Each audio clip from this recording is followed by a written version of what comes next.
చెప్పాను. చాలా మంచి సూచనలు ఇచ్చారు. ఇమ్మీడియట్గా వీళ్ళందరి ఫోటోతో 175 మంది ఫోటోలతో ఒక బుక్ ఒకటి తయారు చేసి అన్ని స్కూల్స్ పంపించండి అని చెప్పాను. అలాంటి వినూత్నమైన ఆలోచనలకి మీరు నాంది పలికారు. నేను కూడా అనునిత్యం స్టూడెంట్ని, నేర్చుకుంటూనే ఉంటాను. ఈరోజు ఇక్కడికి వస్తే మీరు ఏదైనా ఒకటి గుర్తొస్తే అది నేర్చుకొని ఇది ప్రజలకు ఏ విధంగా ఉపయోగపడుతుందో నేను ఆలోచించి దాన్ని అమలు చేయడానికి ప్రయత్నం చేస్తూనే ఉంటాను. కానీ ఈరోజు మనందరం కూడా డాక్టర్ సర్వేపల్లి రాధాకృష్ణన్ ఆ రోజుట్లో ఉమ్మడి ఆంధ్రప్రదేశ్ మెడ్రాస్ ప్రెసిడెన్సీ, మాకు చిత్తూరు జిల్లా అంటే గుర్తొస్తుంది. ఎప్పుడూ మా వాళ్ళు చెప్తూ ఉంటారు, రేణుగుంట స్కూల్లో టీచర్గా పనిచేశాడని. తర్వాత ఆంధ్ర యూనివర్సిటీలో వైస్ ఛాన్సలర్గా పనిచేశాడు. ఆయన ప్రతిభ ఆయన అంచెలంచెలుగా భారతదేశ ఉపరాష్ట్రపతిగా, అదే సమయంలో భారతదేశ రాష్ట్రపతిగా ఎంపిక చేసే వరకు వచ్చారు. అదే సమయంలో చాలామందిని మర్చిపోతాం, కానీ కొంతమందిని చరిత్ర ఎప్పుడు మర్చిపోదు. అందుకే టీచర్ అంటే టీచర్లకే ఆదర్శవంతమైన వ్యక్తి రాధాకృష్ణ. కాబట్టి మనం టీచర్ డే ఆయన పేరుతో గురు పూజోత్సవం జరుపుకుంటున్నాం. ఆయన ఒక మాట చెప్పాడు, విద్య యొక్క లక్ష్యం సంపాదనే కాదు, విద్య వివేకాన్ని, విమర్శనా శక్తిని అందించాలి. అక్షర జ్ఞానం అజ్ఞానాన్ని తొలగిస్తుంది అని డాక్టర్ రాధాకృష్ణ గారు చెప్పారు. నేను ఈరోజు నాకైతే కొన్ని మెగా ఆలోచనలు ఉన్నాయి, మీరందరూ గుర్తుపెట్టుకోవాలి. ఇప్పుడు లోకేష్ గారు ఒక మాట చెప్పారు, మామూలుగా రాజకీయ నాయకుల పిల్లలు చదువుకోరు, అతి గారాభంగా ఉంటారు. వాళ్ళ తాతగారు సీఎం అయిన తర్వాత ఆయన పుట్టాడు, ఆ తర్వాత నేను సీఎం అయ్యాను. కాబట్టి చాలామంది ఏమనుకుంటారంటే మనం చదువుకోకపోయినా పర్వాలేదు జరిగిపోతుందని చదువు మానేస్తూ ఉంటారు, అన్ని అలవాట్లు నేర్చుకుంటారు. కానీ ఈ క్రెడిట్ అంతా నేను ఇచ్చేది నేను తీసుకోవడంలో కానీ మా మిస్సెస్కి ఇస్తున్నా. ఆవిడెప్పుడూ శ్రద్ధ పెట్టేది. ఇల్లంటే నేను ఎప్పుడూ రాజకీయాలు చేస్తున్నా, ప్రజాసేవలో ఉంటాను, కుటుంబాన్ని మొత్తం ఆవిడ పట్టించుకునేది. నేను ఆయన చదువుకున్నంత వరకు స్కూల్కి ఎప్పుడు పోలేదు. ఎప్పుడూ కామెంట్ చేసేవాళ్ళు మీరు రావడం లేదని. కానీ ఒకే ఒక పని చేశాను. ఆయనకు హై స్కూల్ డేస్లో కొంత ప్రాబ్లం ఉంది, ఇంకా బాగా చదువుకోవాలి, ఫండమెంటల్స్లో కొంచెం వీక్గా ఉన్నారంటే నారాయణ గారిని పిలిపించి, నారాయణ గారు మంచి టీచర్లు పంపేయండి, ఇతను మేము అక్కడికి బయట పంపించాలంటే ఆ ఫౌండేషన్ లేకపోతే మళ్ళీ తిరిగి వచ్చేస్తాడు, అది రాకుండా ఉండాలంటే మీరు కొద్దిగా ఫోకస్ చేయమని చెప్తే ఒక 1.5 year, ఒక 1 year అనుకుంటాను, రైట్ టైం. అక్కడి నుంచి ఎఫెక్టివ్గా కోచింగ్ ఇప్పించా, సప్లిమెంటేషన్. అది అయిన తర్వాత కానిగి మెలని పంపించాలంటే మెరిట్తో రాజిరెడ్డి గారు అక్కడ తీసుకున్నారు. ఆ తర్వాత ఆయన స్వశక్తితో వరల్డ్ బ్యాంక్లో పనిచేశాడు, అప్రెంటిస్గా ఒక కంపెనీలో పనిచేశాడు, సింగపూర్ పిఎం ఆఫీసులో పనిచేశాడు. దెన్ ఆటోమేటిక్గా స్టాన్ఫోర్డ్లో వాళ్ళే పిలిచి ఎంపిక చేసుకునే పరిస్థితికి వచ్చారు. ఎందుకు నేను ఇవన్నీ మీకు చెప్పానంటే, ఒకసారి మీరు స్టాండర్డ్గా తయారు చేయగలిగితే ఇంకక్కడి నుంచి తిరిగి చూడవలసిన అవసరమే ఉండదు. నేను ఫస్ట్ టైం ముఖ్యమంత్రి అయ్యాను. ముఖ్యమంత్రి అయితే ఆల్ ఇండియాలో ఐఐటీస్ అడ్మిషన్స్ ఎన్ని ఉన్నాయని చూశాను. చూస్తే మన వాళ్ళు చాలామంది ఐఐటి చదవడం లేదు, ఎంపిక కావడం లేదు. నాకు అక్కడ మీ అందరికీ కొంతమందికి ఐడియా ఉంటుంది. ఐఐటి రామయ్య అని ఉంటాడు, చుక్కా రామయ్య, ఒక బ్యాగ్ వేసుకొని తిరుగుతూ ఉంటాడు. ఆయన చూస్తే మనకి ఈయన అనిపిస్తుంది. కానీ ఒక టెస్ట్ పెడతాడు, 10,000 మంది అటెండ్ అవుతారు. అక్కడి నుంచి 100 మందిని సెలెక్ట్ చేస్తాడు. నా దగ్గరికి చాలామంది వచ్చారు, మీరు ఐఐటి రామయ్య చెప్పండి సీట్ ఇప్పించమని. నేను ఫోన్ చేస్తే మీరు ఏదైనా అడగండి కానీ సీటు మాత్రం ఇవ్వనని కరాఖండిగా చెప్పేసేవాడు. చాలామంది అఫెండ్ అవుతారు, సీఎంలు కోప్పడతారు. ఏంటి ముఖ్యమంత్రి చెప్తే సీట్ ఇవ్వవా ఏంటి నీ కథ అని అవసరమైతే ఆ ఇన్స్టిట్యూట్ పై రైడ్ చేసేవాళ్ళు. నాకు ఆయన మీద గౌరవం పెరిగింది. ఒకరోజు పిలిచాను, రామయ్య గారు మీరు చాలా బాగా చేస్తున్నారు, ఏంటి సీక్రెట్ ఏంటి చెప్పమన్నాను. నేను చెప్పింది చెప్పాడు. సీక్రెట్ ఏమి లేదు సార్, మీరు అనుకున్నట్టే నేను 100 మంది సెలెక్ట్ చేసుకుంటాను, 100 మందిని బాసరాకు తీసుకెళ్తాను,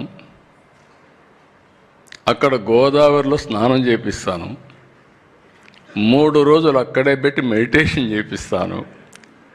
అక్కడి నుంచి తీసుకొస్తే మాత్రం ఇంకా రుబ్బుడు తప్ప వేరే కార్యక్రమమే లేదు. ఎవరు చెప్పాను ఆ విధంగా తయారు చేశాను కాబట్టి 100కు 100 మంది ఐఐటీలో సెలెక్ట్ అవుతారని చెప్పాడు. అది రహస్యం. నేను అక్కడి నుంచి నేను ఏది పట్టుకున్నా మళ్ళీ వదిలిపెట్టాను కదా, అక్కడి నుంచి నేను ఆలోచించాను. కాంపిటేటివ్ ఎగ్జామ్స్ మీతో మాట్లాడుతూనే ఆల్ టాప్ పీపుల్ అందరిని రమ్మని అప్పట్లోనే ఈ కార్పొరేటు అందరిని రమ్మన్నాను. మీరందరూ ఏం చేస్తారో నాకు తెలియదు, మనం ఐఐటికి పోవాలి, ఇండియాలో ఉండే ఐఐటి సీట్స్ మనం కనీసం 5-6% సంపాదించుకోవాలని చెప్పి గట్టిగా చెప్పాను, ఒక 2-3 ఏళ్ళు పెట్టి. ఆ దెబ్బతో మీరు చూస్తే ఈరోజు భారతదేశంలో ఐఐటి ఎక్కువ అడ్మిషన్స్ వచ్చేది తెలుగు పిల్లలకే వస్తున్నాయి, 20% పైన. ఒక స్టేజ్లో బిట్స్ బిలాని వాళ్ళకు ఆశ్చర్యం వేసింది. బిట్స్ బిలాని ఎగ్జామ్లో మొత్తం ఆంధ్ర వాళ్ళు వచ్చేస్తున్నారు, 70% వస్తున్నారు. ఇది బిట్స్ బిలాని కాదు, ఇది ఆంధ్ర బిలాని అయిపోయింది. ఏం చేయాలని మీరేదో డూప్లికేషన్ చేస్తున్నారు కాబట్టి మార్కులన్నీ మళ్ళీ క్వాలిఫికేషన్స్ మారిస్తే కూడా మళ్ళీ అదే మరిగి వచ్చారు. అంటే ఒక్కసారి ఇంట్రెస్ట్ క్రియేట్ అయితే ఎట్లుంటుందో ఇది ఒక చరిత్రని మీ అందరికీ విజ్ఞప్తి చేస్తున్నా. నేను కూడా టీచర్ కావాల్సిన వాడిని. యూనివర్సిటీ చదివేటప్పుడు మా వైస్ ఛాన్సలరు నన్ను పిలిచి, నేనంటే అభిమానంగా ఉండేవాడు, నన్ను పిలిచి అడిగాడు, నీవంటే నాకు అభిమానం, మెరిట్ ఉంది, నువ్వు టీచర్గా చేరతానంటే ఎకనామిక్స్లో నేను ఇంటర్వ్యూ పెట్టి చేయగలుగుతానంటే నేను ఒకటే చెప్పాను మా వైస్ ఛాన్సలర్కి, నేను టీచర్గా చేరడం లేదు, నేను ఎమ్మెల్యేగా పోటీ చేస్తున్నాను అంటే నేను అప్పటికే నిర్ణయం చేసుకున్నాను అని చెప్పి. అంటే ఆయన ఒక మాట అన్నాడు, అందరూ లెక్చరర్ ఉద్యోగం అంటే మంచి ఉద్యోగం, మీకన్నా వారానికి 4 గంటలు పనిచేయాలి. యూనివర్సిటీలో ఇప్పుడే వల్లుకుమారి గారు వచ్చారు, 2-3 గంటలే ఉంటుంది టీచింగ్, మ్యాక్సిమం 3-4 గంటలు ఉంటుంది యూనివర్సిటీలో, రీసెర్చ్ ఎక్కువ వర్క్ ఉంటుంది అని చెప్తే, గ్యారంటీగా గెలుస్తారంటే గెలవడమే కాదు మళ్ళీ గెలిచి వచ్చి నీతో మాట్లాడతానని చెప్పి వైచార్స్ చెప్పా. గెలిచా, 80లో మంత్రి అయ్యా, అక్కడి నుంచి 95లో సీఎం అయ్యారు. మీకు ఆ చరిత్ర తెలుసు. ఇక్కడ మీరు గుర్తుపెట్టుకోవాల్సింది, ఈరోజు ఈ రాష్ట్రంలో ఉండే టీచర్స్ నేను 95లో ముఖ్యమంత్రి అయినప్పుడు పేరెంట్స్ని టీచర్స్ని ఎక్కడికి పోయినా చెప్తూ వచ్చేవాడిని. అప్పుడు నేను ఒక విజన్ ఇచ్చాను. ఆ విజన్ ఐటీ.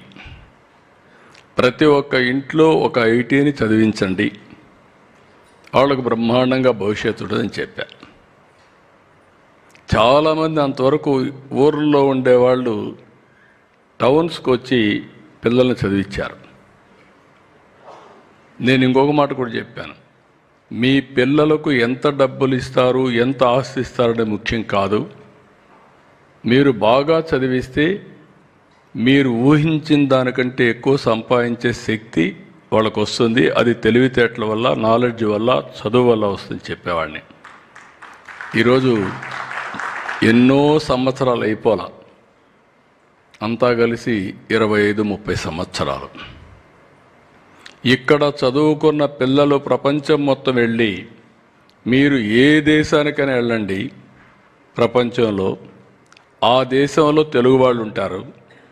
పాష్ లొకాలిటీకి వెళ్ళండి, గట్టిగా తెలుగులో అరిస్తే ఒక 50 మంది 100 మంది వస్తారు. ఈరోజు ప్రపంచం మొత్తం హైయెస్ట్ పర్ క్యాపిటా ఇన్కమ్ ఎవరు సంపాదిస్తున్నారంటే దానికి చిరునామా భారతీయులు.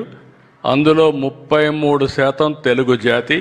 అది మనం కాంట్రిబ్యూట్ చేసిన విధానం. నేను టెక్నాలజీ మాట్లాడితే అందరూ ఎగతాళి చేసేవాడు ఒకప్పుడు. సెల్ ఫోన్ తిండి పెడుతుందా, ఉద్యోగం ఇస్తుందా అని ఎగతాళి చేశారు. ఈరోజు 6 మంది మాట్లాడారు.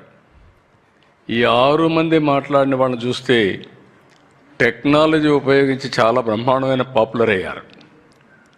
ఆ శ్రీధర్ లాంటి టీచర్లు అయితే ఆన్లైన్లో పెట్టి డబ్బులు తీసుకొని సంపాదించి స్కూల్ డెవలప్మెంట్ చేశారు.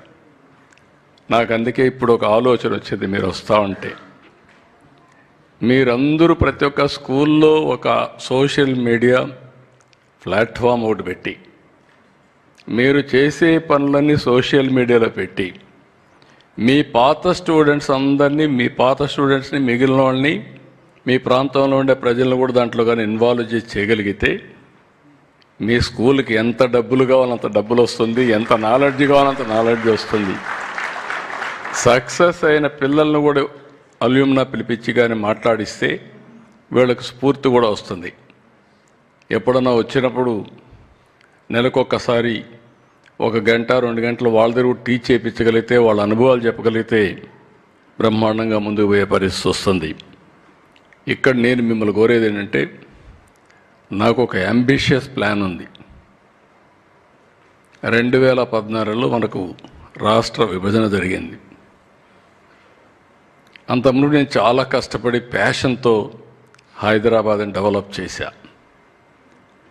ఇప్పుడు హైదరాబాద్ వల్ల Telangana number 1 economy, highest per capita in the country Telangana, most liveable city in the country Hyderabad నగరం. ఇవన్నీ 100 సంవత్సరాలు కాదు, 25 సంవత్సరాల్లో జరిగింది. నేను 14-19లో కష్టపడ్డా, అన్నీ చేశా. కొన్ని కారణాలతో నేను అనుకున్న విధంగా మిమ్మల్ని రీచ్ కాలేకపోవచ్చు, రాజకీయం చేయకపోవచ్చు. నేను రాజకీయం చేసినంతవరకు నేను గెలుస్తూ వచ్చా. రాజకీయాలు కూడా నేను చేయాలి. అప్పుడే మళ్ళీ ఒక పబ్లిక్ పాలసీ వల్ల తెలుగువారిని ప్రపంచం మొత్తం హైయెస్ట్ పర్ క్యాపిటల్ ఇన్కమ్ వచ్చిందంటే, ఒక Telangana highest per capital income most liveable city అయిందంటే ప్రజలు నాకు అవకాశం ఇచ్చారు.